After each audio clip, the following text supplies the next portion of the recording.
కమ్మాగుందని తిన్నరు బురదా బట్టల రైతును చూసి దూరం ఉందని అన్నారు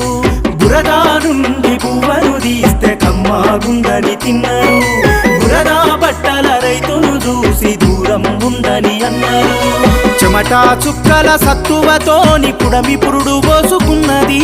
కంటి పాపల కావలిలోనే పంట రాసి నెలకొన్నది వందనాలు రైతన్న నీకు వందనాలన్నా నీ రెక్కాడకుంటే బుక్కెడు భూవే లేదన్నా